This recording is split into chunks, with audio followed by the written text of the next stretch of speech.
கோபம் அதிகமாயிருக்கிற இடத்தில் குணம் அதிகமாயிருக்கும் என நம்புவது முட்டாள்தனம். கோபம் அன்பின் அடையாளம் இல்லை. கோபம் வெறுப்பின் அடையாளம். ஒருவர் மீது உண்மையான அன்பு இருந்தால் அவர்கள் மீது கோபம் வர வாய்ப்பே இல்லை.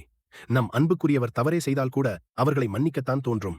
அன்பான உறவு மீது கோபப்படுகிறோம் என்றால் கண்டிப்பாக அவர்கள் மீது நமக்கு உண்மையான அன்பு இல்லை என்றே அர்த்தம். நாம் உண்மையாக நேசிக்கும் உறவை வேறு யாராவது காயப்படுத்த நினைத்தாலோ தீங்கிழைக்க நினைத்தாலோ அவர்கள் மீதுதான் கோபம் வர வேண்டும். நான் நேசிப்பவர் மீதே கோபம் வருகிறது என்றால் அந்த நேரம் அங்கே அன்பு காணாமல் போயிருக்கிறது என்றே அர்த்தம். கோபம் ஒரு இயலாமையின் அடையாளம். ஒருவருக்கு ஒரு விஷயத்தை புரிய வைக்க தெரியவில்லை என்றாலும், ஒரு பிரச்சனையை எதிர்கொள்ள தெரியவில்லை என்றாலும், ஒருவர் கேட்கும் கேள்விக்கு பதில் சொல்ல தெரியவில்லை என்றாலும் கோபப்படுகிறார்கள். உண்மையான அன்பு இருக்கிற இடத்தில் கோபத்திற்கு இடமில்லை என்பதே உண்மை. கோபத்தை ஆதரிக்காதீர். அப்படியென்றால் கோபப்படவே கூடாதா என்ற கேள்வி வருகிறதா?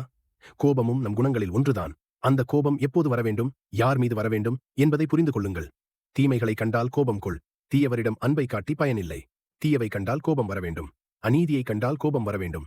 அன்பு உறவுகளிடம் கோபம் எதற்கு? அன்பான உறவுகள் மீது கோபம் கொள்வது பாசத்தில், அக்கறையில் என்று சொன்னால் அதுதான் மிகப்பெரிய பொய். உண்மையான அன்பு இருந்தால் அவரை பயமுறுத்த நினைக்க மாட்டோம், வேதனைப்படுத்த நினைக்க மாட்டோம், துன்புறுத்த நினைக்க மாட்டோம், மனம் நோக செய்ய மாட்டோம். வெறுப்போ சலிப்போ வரும்போதே கோபம் உருவெடுக்கும். மீண்டும் மீண்டும் சொல்கிறேன், உண்மையான அன்பு இருந்தால் அங்கே கோபத்திற்கு இடமே இல்லை. அன்பில் கோபம் என்று சொல்வது எல்லாம் ஏமாற்று வேலை என்பதை புரிந்து கொள்ளுங்கள். உண்மையான அன்பு இருக்கும் இடத்தில் அன்பு மட்டுமே இருக்கும். நேசிப்பவர் மீது கோபம் கொள்பவர் அன்பானவர் இல்லை. அன்பானவராக இருந்தால் நேசிப்பவர் மீது கோபம் கொள்ள மாட்டார்.